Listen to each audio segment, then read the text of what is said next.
এখানে ধনিয়া পাতা, কাঁচামরিচ, টমেটো কেটে নিয়েছি। এখানে মাছগুলো, কাতল মাছগুলো আজকে একটু আমি অন্যভাবে রান্না করব, ছোট ছোট পিস করে।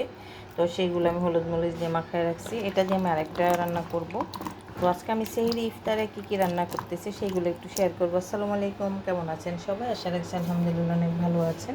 আমিও আপনাদের দোয়ায় ভালো আছি। তো আজকে আমি কী রান্না করি ইফতারে এবং সেহরিতে সবার জন্য সেটা একটু শেয়ার করবো। তো একটু এখানে ফ্রাই প্যান বসাই দিচ্ছি, মাছটা আমি ভেজে নিব। মাছগুলো দিয়ে দিচ্ছি, তেল গরম হয়ে গেছে।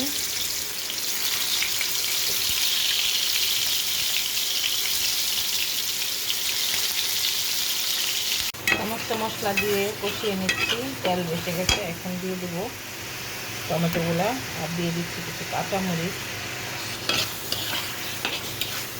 এটা ভালোভাবে গলে যাবে, তারপর আমি একটু ঝোল দেবো এবং ভালোভাবে কষিয়ে নেব। এটা একদম নরম হয়ে গেছে।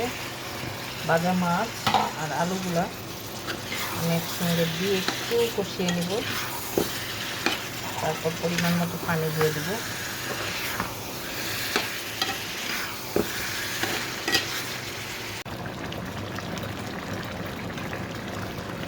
তরকারিটা হয়ে গেছে, দিয়ে দিচ্ছি ধনিয়া পাতা।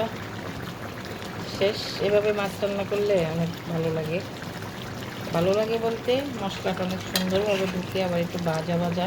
যদি 10-15 দিন হয়ে যায়, মাছের অনেক দিন হয়ে গেলে মাছ এইভাবে রান্না করি, খেতেও ভালো লাগে। এখন নামিয়ে ফেলবো। এটা আমার রান্না কমপ্লিট হয়ে গেল। অনেক দেখতে মজা হবে মনে হচ্ছে, মাশাআল্লাহ। অন্যার একটা রান্নায় চলে যাচ্ছি। এখানে আমি নিয়েছি একটু বেগুন, একটু আলু। এটা আমি সমস্ত মশলা দিয়ে ভালোভাবে এটা মাখিয়ে নিচ্ছি।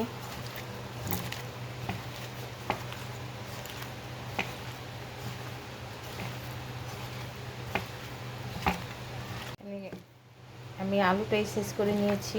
এটা আমি ট্যাংরা মাছ দিয়ে রান্না করব। তো এইভাবে মাখায় নিলে তরকারিটা অনেক মজা হয়। তো দেখুন এখনই কতটা সুন্দর লাগছে। তো আমি আবার পরে এটা একদম দেশি টমেটোগুলো দিব, কাঁচা পাকা টমেটো। গরম করতে দিয়ে দিলাম, এটা হয়ে গেছে। বিসমিল্লাহ।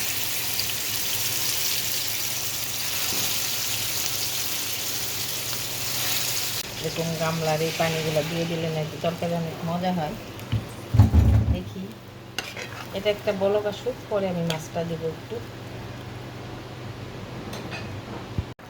বলক চলে আসছে, টমেটোগুলো দিয়ে দিলাম। টমেটোটা একটু পরে দেওয়ার কারণ হচ্ছে আলুটা যেন একদম ভালোভাবে সিদ্ধ হয়, সেজন্য।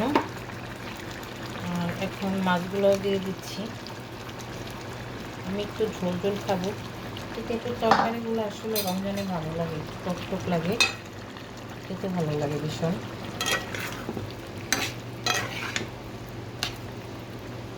আর একটু ঝোল দিয়ে দিব।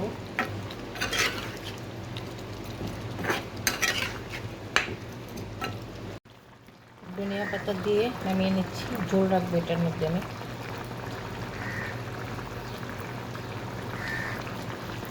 ভীষণ খেতে মজা হয় এইভাবে তরকারি রান্না করলে, বেসিক্যালি আমার কাছে ভালো লাগে। কার কার কাছে এইভাবে রান্না করে এই তরকারিটা খেতে ভালো লাগে সেটা একটু কমেন্ট করে জানাবেন। তো নামিয়ে ফেলবো। দুইটা তরকারি আমার ডান আজকেই রান্না সেহরির জন্য।